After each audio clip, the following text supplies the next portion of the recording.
Hello everyone, welcome to my YouTube channel. Friends, 7वें चरण की शिक्षक बहाली को लेकर के एक बहुत बड़ी अपडेट निकल के आ रही है। फ्रेंड्स, आप देख रहे हैं कि आज सचिवालय से एक लेटर जारी किया गया है 7वें चरण की भर्ती को लेकर के। जी हाँ फ्रेंड्स, और साथ साथ बता दूं कि सचिवालय में एक लेटर भी दायर किया गया है। बीटेड वालों ने सचिवालय में बीटेड के लिए एक आवेदन दायर किया है। आइए फ्रेंड्स, इसे हम विस्तार से जानेंगे। फ्रेंड्स, वीडियो स्टार्ट करने से पहले यदि आप मेरे चैनल पर पहली बार आए हैं तो चैनल को सब्सक्राइब कीजिए और बेल आइकन को प्रेस करना ना भूलिए, ताकि आने वाले हर वीडियो का नोटिफिकेशन सबसे पहले सबसे तेज आपको मिले।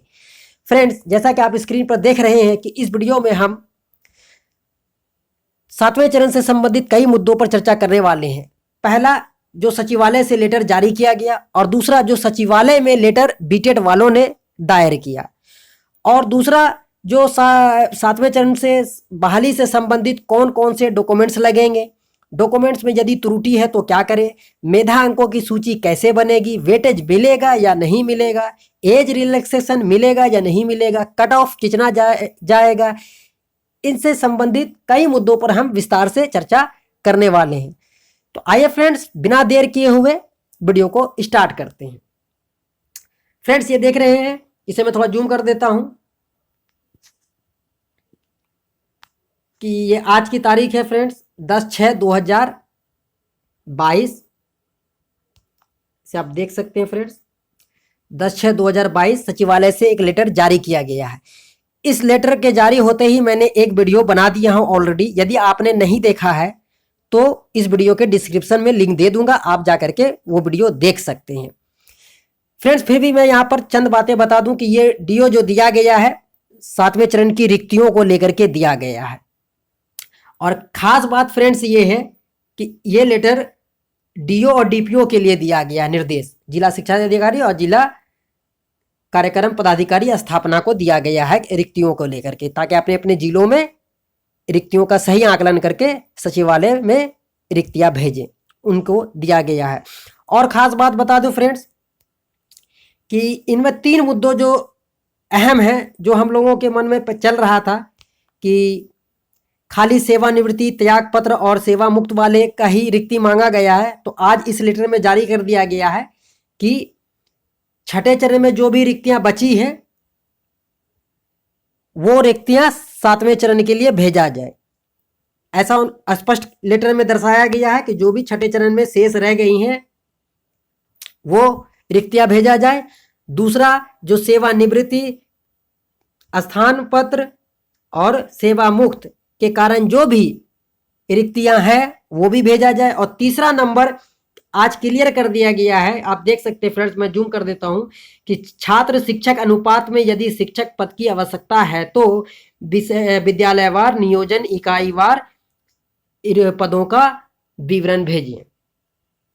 तो फ्रेंड्स, कहने का मतलब यह है कि जो भी नए पद हैं, शिक्षक की जरूरत है, तो वो भी पद दिया जाए। पहले जो लेटर जारी हुआ था तो उसमें सेवानिवृत्ति, स्थान यानी त्याग पत्र और सेवा मुक्ति इसी का सीट मांगा गया था। लेकिन इस बार जो लेटर निकला है, जो 10 तारीख को निकला, तो उसमें इन्होंने 3 बातों का जिक्र कर दिया कि जो 6ठे चरण में बची है सीट वो भी, जो सेवानिवृत्ति हुए हैं, त्याग पत्र हुआ है, सेवा मुक्त हुआ वो भी, और जो नई सीट है वो भी मांगा गया। इसलिए फ्रेंड्स, मैं जो वीडियो बनाया हूं इस लेटर पर वो वीडियो का लिंक दे दूंगा, तो आप वो वीडियो को जाके देख सकते हैं। चलिए फ्रेंड्स, आगे बढ़ते हैं। फ्रेंड्स, आप देख सकते हैं कि यहां सभी कोर टीम के अध्यक्ष मेंबर, मैं खुद सचिवालय गया था, कुछ लोगों ने फोटो सेल्फी खिंचाया है, उसी की मैं आपको तस्वीर दिखा रहा हूं। आप देख सकते हैं विनीता मैम, विक्की गोयल जी, त्रिपुरारी झा, नारायण सिंह, मैं खुद, सुभाष घाई। तो ये सब जितने हैं, इन्होंने आवेदन दिया था कि सर आप जो सीट मंगाए हैं तो वो तो खाली सेवानिवृत्ति, सेवा मुक्त, त्याग पत्र वालों का है, कुछ एक्स्ट्रा नहीं है। तो ही इन्हीं के कारनामों का ये नतीजा है जो आज आप ये लेटर देख रहे हैं 7वें चरण के लिए। तो उन्होंने कहा था, सचिवालय से रिपोर्ट मिला था कि मैं एक लेटर जारी करूंगा, तो वो लेटर आज जारी कर दिया गया। आइए फ्रेंड्स, और आगे बढ़ते हैं। मैं बता दूं कि अब तक जो है 35 जिलों ने रिक्तियों को लेकर लेटर जारी कर दिया है। केवल 3 जिला बच गए हैं रिक्तियों का लेटर जारी करने के लिए। तो वो भी 1-2 दिन में, जो आज जो सचिवालय से लेटर जारी किया गया है, तो मुझे उम्मीद है कि 2-3 दिन में ये बचे 3 जिला भी पूरे हो जाएंगे, वहां भी लेटर निकल जाएगा। अब बात कर लेते हैं फ्रेंड्स कि बीटेड की जो मांग करने के लिए जो दायर किया गया है वो आप देख सकते हैं फ्रेंड्स। इसे मैं थोड़ा जूम कर देता हूं, आप जरा विषय देख लीजिए फ्रेंड्स कि विषय जो दिया गया है 7वां चरण के पहले बिहार शिक्षक पात्रता परीक्षा आयोजन के संबंध में। जी हाँ फ्रेंड्स, ये दिया गया है बीटेड वालों की तरफ से। आप देख सकते हैं यहाँ पर कलम से लिखा हुआ भी है फ्रेंड्स कि 10 तारीख को गए हैं। देख सकते हैं, मैं थोड़ा जूम कर देता हूँ। 10/6/2022 सचिवालय में ये लेटर दायर किया गया है, बीटेड वालों ने मांग किया है। अब देखते हैं फ्रेंड इस पर क्या सचिवालय से रिपोर्ट आता है। जैसे ही कोई अपडेट आएगा तो मेरे चैनल के माध्यम से आप सभी को प्रोवाइड करा दिया जाएगा। चलिए फ्रेंड्स आगे बढ़ते हैं।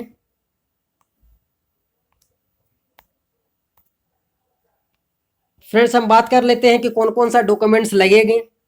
तो डॉक्यूमेंट्स की बात कर लेते हैं फ्रेंड्स। तो आप देख सकते हैं स्क्रीन पर रेसिडेंटल सर्टिफिकेट, आवासीय प्रमाण पत्र, ये सभी को लगेंगे। आधार कार्ड, ये भी सभी को लगेंगे। इनकम टैक्स सर्टिफिकेट, तो इनकम टैक्स मैं बता दूं जो आरक्षण लेंगे उन्हीं को केवल लगेगा।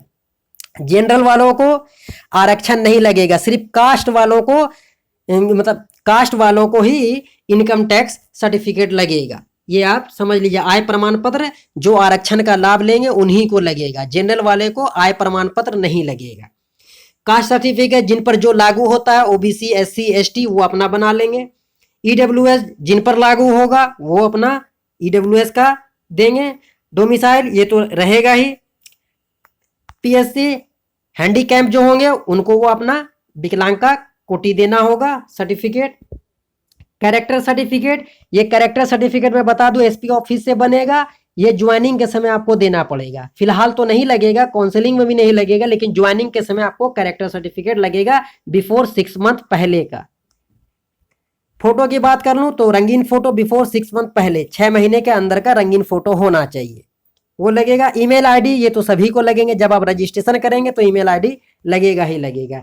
एनसीएल, तो एनसीएल में जो आते हैं उनको एनसीएल लगेगा, नॉट क्रिमिनल लियर, तो वो तो लगेगा ही। तो आप लोगों ने समझ लिया कि कौन कौन सा डॉक्यूमेंट्स लगेगा। तो आवासीय, Aadhaar card, income certificate, caste certificate, EWS certificate, domicile, handicap, character certificate, photo before 6 month, email ID, NCL, जिन पर जो लागू होता होगा उसी के हिसाब से आरक्षण का वो सर्टिफिकेट प्रमाण पत्र उनको देना होगा। अब बात कर लेते हैं एजुकेशनल सर्टिफिकेट की। तो मैट्रिक का रिजल्ट और सर्टिफिकेट यानी मार्कशीट और सर्टिफिकेट ऐसे ही आपको इंटर से लेके बीए तक में चले आना है, और इसी तरह डीएलएड बीएड में भी आपको चले जाना है, और जो आपने सीटेड बीटेड किया उसमें भी। तो रिजल्ट और सर्टिफिकेट मैट्रिक में लगेगा, इंटर में भी रिजल्ट सर्टिफिकेट, ग्रेजुएशन में भी रिजल्ट सर्टिफिकेट। अब जरा बात कर लेते हैं डीएलएड बीएड जो भी आप किए होंगे तो उसका मार्कशीट और उसका भी मार्कशीट और रिजल्ट लगेगा, ये मार्कशीट और सर्टिफिकेट लगेगा। देख सकते हैं आप सीटेड बीटेड आपने जो भी किया होगा तो उसमें सिर्फ एक चीज बढ़ जाएगा कि उसका जो भी आप पास किए होंगे तो उसका एडमिट कार्ड भी लगेगा, काउंसलिंग के समय एडमिट कार्ड लिया जाएगा, और मार्कशीट सर्टिफिकेट तो रहेगा ही रहेगा। तो सब ही में आपको मार्कशीट सर्टिफिकेट। अब बता दूं कि जिनके पास सर्टिफिकेट नहीं है तो वो प्रोविजनल से भी काम चला लेंगे। तो प्रोविजनल किस में लगेगा, तो ग्रेजुएशन जो बीए, बीएससी, बीकॉम किए होंगे अगर उनका यूनिवर्सिटी से मार्कशीट सर्टिफिकेट नहीं आया है तो वो प्रोविजनल भी देकर के काम चला सकते हैं। अब बात कर लेते हैं कि अगर डॉक्यूमेंट्स में कोई त्रुटि है तो क्या करें। तो जैसा कि कोर टीम गए थे वहां से साफ साफ आदेश आया है कि जो भी डॉक्यूमेंट्स में त्रुटि है उसको जल्द से जल्द सुधरवा ले। जी हाँ, जो भी डॉक्यूमेंट्स में त्रुटि है उसको जल्द से जल्द सुधरवा ले, चेंज करवा ले। तो अब ये बता देता हूं कि अगर मैट्रिक, इंटर या ग्रेजुएशन के अंक पत्र में या मूल प्रमाण पत्र में कोई त्रुटि है तो अभी काफी समय है, आप लोग बोर्ड ऑफिस यूनिवर्सिटी जा करके अपने त्रुटियों को सुधरवा लें। और अगर सीटेट में कोई त्रुटि है तो सीटेट के साइट पर ईमेल कीजिए, वो आपका वहां से काम हो जाएगा। अगर जो NIOS के क्लाइंट हैं जिन्होंने वहां से डीएलएड किया है या किसी से भी बीएड किया है, अगर कुछ उसमें है तो आप लोग वहां से फोन नंबर निकालिए, वहां के यूनिवर्सिटी में जाइए, कॉल कीजिए, ईमेल कीजिए और उनसे अपनी शिकायत कीजिए, उनको अपनी सारी समस्याएं बताइए, सुधार हो जाएगा। अभी काफी समय है फ्रेंड्स, इसमें ये कोई घबराने की बात नहीं है।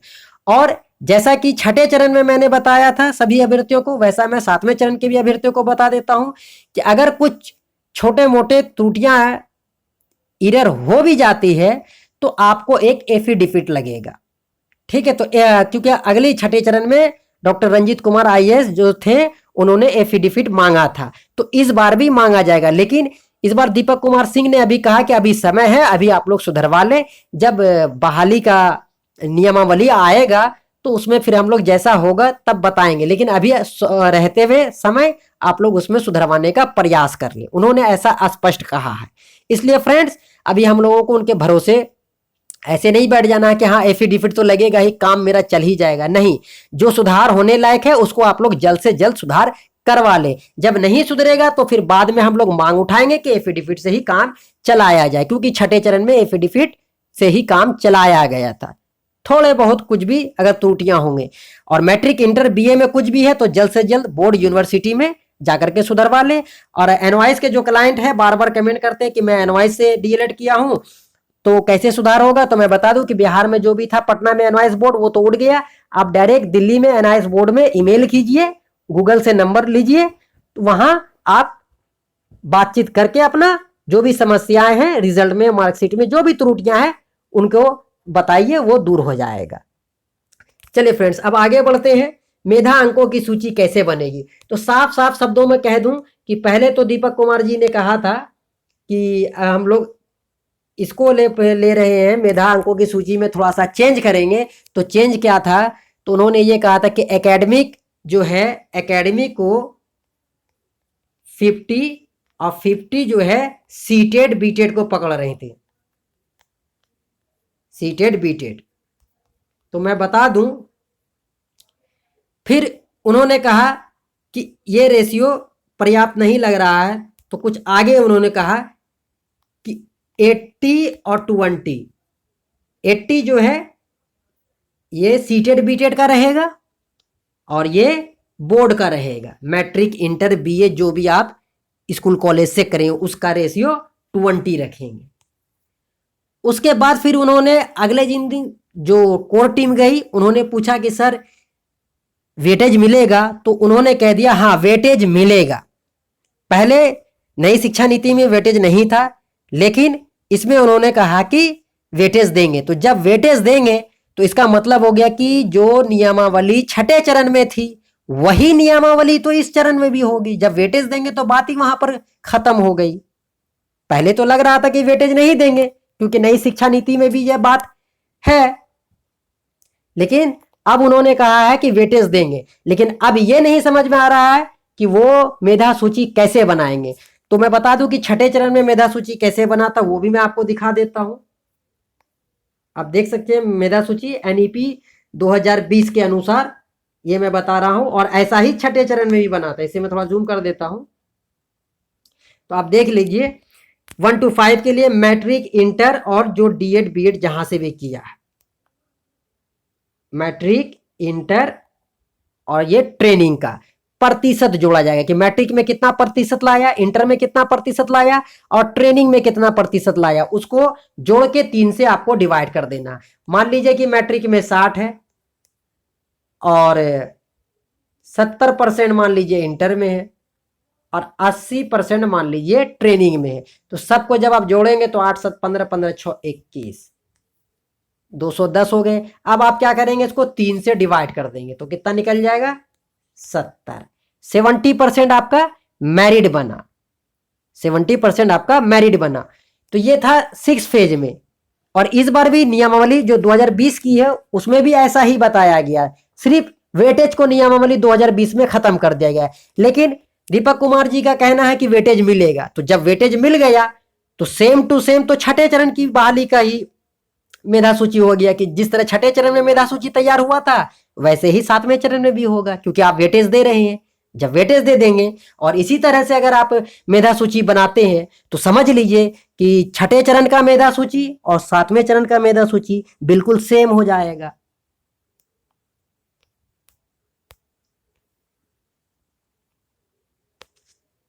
आप देख सकते हैं मैट्रिक, इंटर और ट्रेनिंग का प्रतिशत 3 से डिवाइडेड, और जो आपका सीटेड बीटेड है वो पेपर 1 क्लियर होना चाहिए। इसी तरह 4, 6 to 8 के लिए ग्रेजुएशन प्लस टीचर ट्रेनिंग जहां से आपने बीएड किया होगा, और इसको 2 से डिवाइड कर देंगे।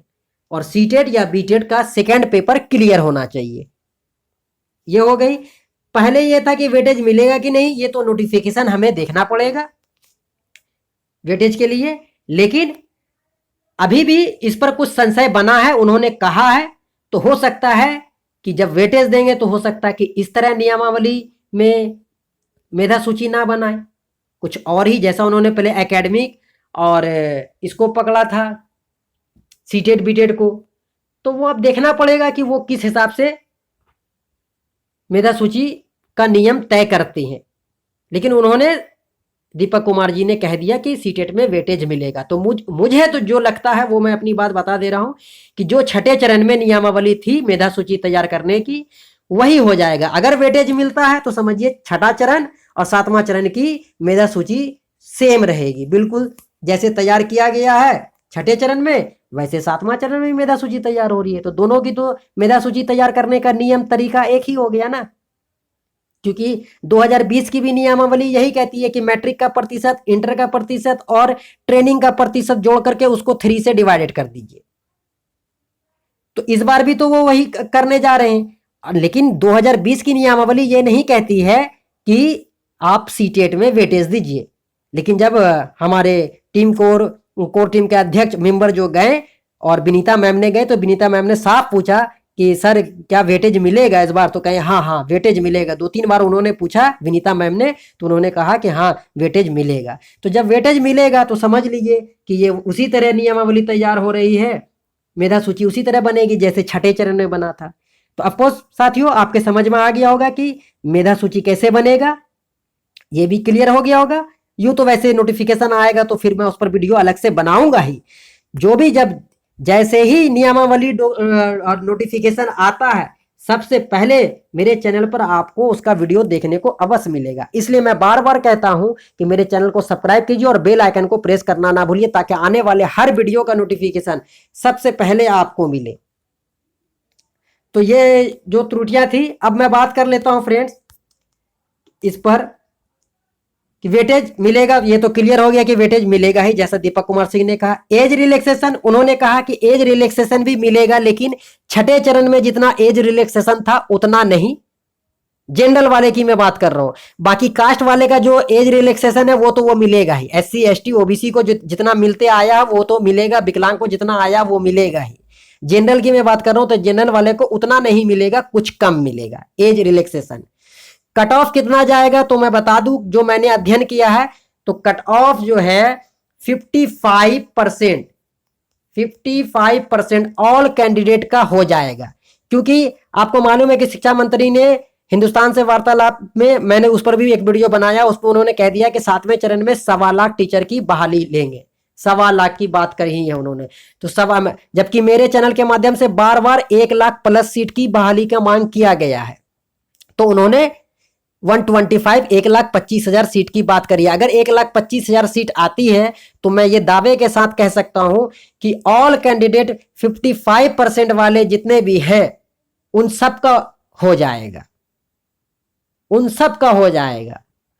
हाँ, इस पे मैं बता देता हूं, कुछ संयम बरतेंगे तो 50% वाले भी क्लाइंट का हो जाएगा। अगर 1,25,000 प्राइमरी की बहाली आती है तब 50% वाले भी हो जाएंगे, नहीं तो 52-53, 52-53, 54 तक वाले का तो निश्चित है कि हो जाएगा। अगर 1 लाख भी सीट आती है तो मैं दावे के साथ कह दूं कि 55%, 55% वाले हर क्लाइंट का, हर कैंडिडेट की नियुक्ति सुनिश्चित है। चलिए फ्रेंड्स, अब क्या बचा आगे? तो जी यही मुद्दे थे।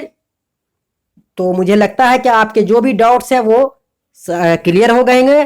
अगर फिर भी कोई डाउट्स रहता है तो हमें कमेंट कीजिए। हमारे चैनल के माध्यम से आप सभी के कट ऑफ कमेंट्स का जवाब दिया जाता है।